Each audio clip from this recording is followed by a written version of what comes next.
പോരുവഴിയിൽ വൈദ്യുത വേലിയിൽ നിന്ന് ഷോക്കേറ്റ് കർഷക തൊഴിലാളി മരിച്ച സംഭവം.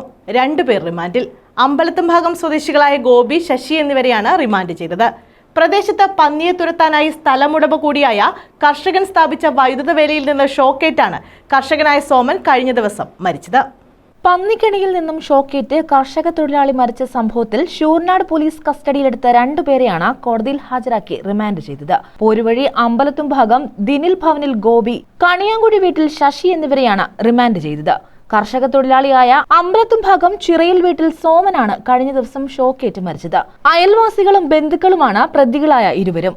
കാട്ടുപന്നിയെ തുരത്താൻ അനധികൃതമായി സ്ഥാപിച്ച വൈദ്യുതിക്കണിക്കരികിലൂടെ നടന്നു പോകവെ അറിയാതെ സ്പർശിച്ചതാകാം മരണകാരണമെന്നാണ് നിഗമനം. തലേദിവസം രാത്രിയിൽ മരണപ്പെട്ട സോമൻ വീട്ടിലെത്തിയിരുന്നില്ല. പിറ്റേ ദിവസം രാവിലെ ഭാര്യ ബിന്ദു പോലീസിൽ പരാതി നൽകാൻ ഒരുങ്ങവെയാണ് മൃതദേഹം കണ്ടെത്തിയത്. പോരുവഴി പഞ്ചായത്തിലെ മുഴുവൻ ഏലാകളിലും കാട്ടുപന്നി ശല്യവും അതിരൂക്ഷമാണ്. കാർഷിക വിളകൾ വ്യാപകമായി നശിപ്പിക്കുന്നതും മനുഷ്യരെ ആക്രമിക്കുന്നതും പതിവായിട്ടും പഞ്ചായത്ത് ശക്തമായ നടപടി സ്വീകരിച്ചിരുന്നില്ല. News bureau, Chakkuvalli.